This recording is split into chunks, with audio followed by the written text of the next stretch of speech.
In America, sometimes wearing a tailored suit in first class still makes you look like a thief, just because you're black. Ayanna Rhodes sat straight, her navy blazer crisp, her leather bag resting carefully on her lap. She had flown countless times before, but tonight the cabin air felt heavier.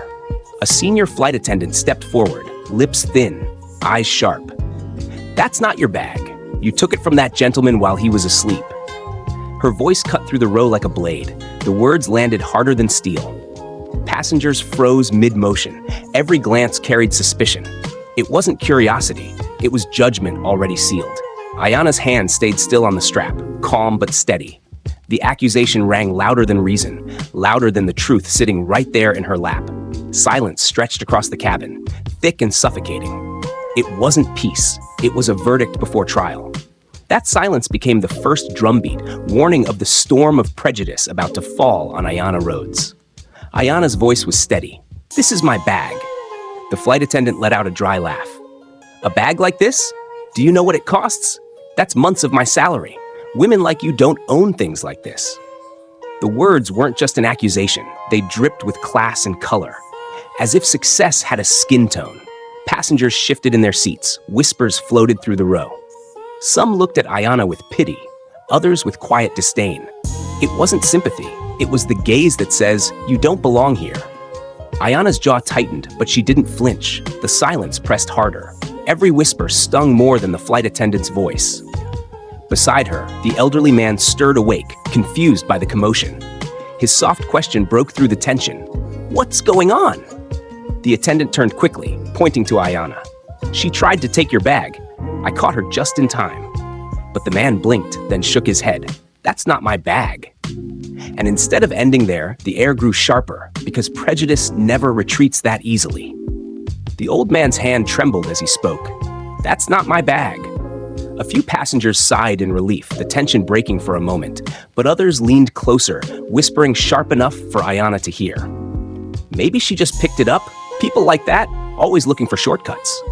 The flight attendant's face hardened. Her voice carried venom. "They're good at pretending.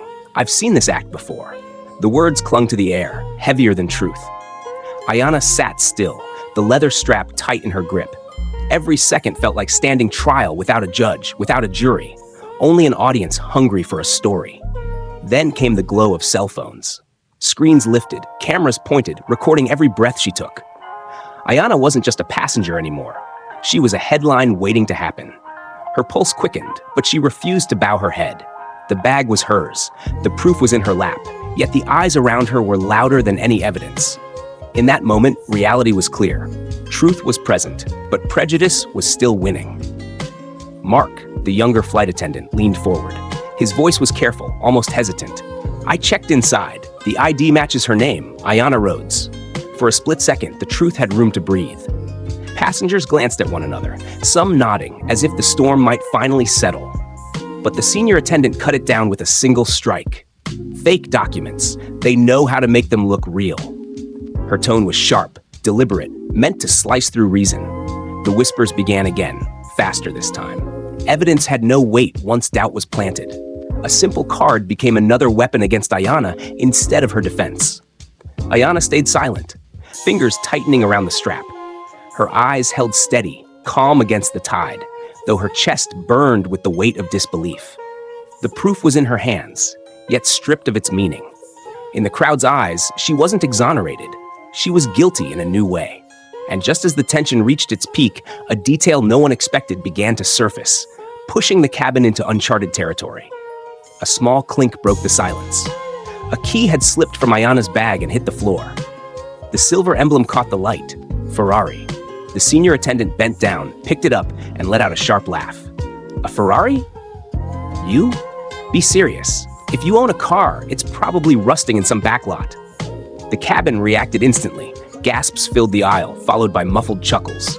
The sound of disbelief was louder than the truth staring them in the face. The key wasn't just metal. It was a spark thrown into dry kindling. In one moment, wealth and skin color collided, each prejudice amplifying the other.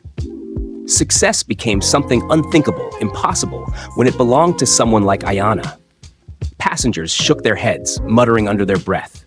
A few laughed openly, as though the very idea was a joke shared at her expense. Ayana didn't move. Her hands rested on her lap, her eyes calm, her breath steady. She didn't answer the laughter, and somehow her silence tightened the air, making everyone wait for what might come next. Ayana's voice was steady, low, but cutting through the noise. "You went through my bag without consent. Call your supervisor, call security, call the police, whoever you want." Her words didn't shake. They didn't rise. Yet the force behind them carried more weight than shouting ever could. The senior attendant smirked, her eyes glinting with triumph. Without hesitation, she pressed the panel on the wall. The sharp beep echoed in the cabin, cold and final, like a trigger pulled. Every conversation died at once. Phones lowered, breaths caught midair. The passengers leaned back in their seats, waiting, their faces tight with unease. The silence now was different. It wasn't judgment or whispers. It was the stillness of a room bracing for a verdict. Ayana's hand stayed folded over her lap, calm as stone.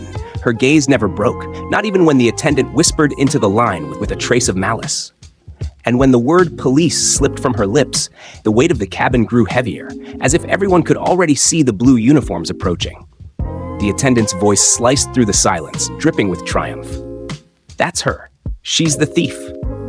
The officers stepped closer, but then one stopped mid-breath. His eyes narrowed at the ID still clutched in Ayana's hand. "Mrs. Rhodes?" he said, voice tinged with disbelief. "Chief Service Officer?" The cabin froze. Every whisper collapsed into a vacuum of shock. A single clink broke the air, the Ferrari key sliding from the seat and hitting the floor with a hollow note. The smug curve on the attendant's lips vanished. Her face drained, her hands trembled as though the ground itself had shifted beneath her. Passengers who had sneered now stared wide-eyed, some mouths hanging open, others too stunned to speak. The weight of every cruel word and suspicious glance ricocheted back at them in an instant. Ayana did not move, did not gloat. She simply breathed, her calm presence towering over the chaos.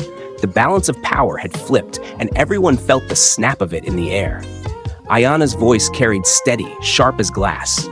"You humiliated me in front of everyone here. You will answer for it." The officer stepped forward, his hand firm. The cold snap of handcuffs rang out, one clean click echoing like a verdict no one could escape. The attendant's shoulders buckled as the metal closed around her wrists. From the back, a passenger whispered into their phone, almost reverent, "Justice." The words spread like a spark on dry grass. A sigh of relief rolled through the cabin, then small bursts of murmurs and nods. For the first time since the chaos began, people exhaled, their fear dissolving into something closer to satisfaction. Those who once doubted now stared at Ayana with awe. As if she had endured a trial none of them could have survived. Yet Ayana's eyes didn't linger on the woman being led away. Her calm never wavered, because her fight was never about revenge. It was about something bigger waiting just ahead. Ayana turned to the elderly man, her expression softening. "Thank you," she said gently. "Your voice mattered when no one else dared." His eyes watered as she placed a first-class ticket in his hand, a gesture that spoke louder than applause ever could. Then she faced Mark, the young attendant who had stood against his senior. Extending her hand, she smiled. "You'll be promoted. Integrity deserves recognition." His grip was firm, his relief almost breaking into tears. The cabin, once thick with suspicion, now carried a new weight: respect.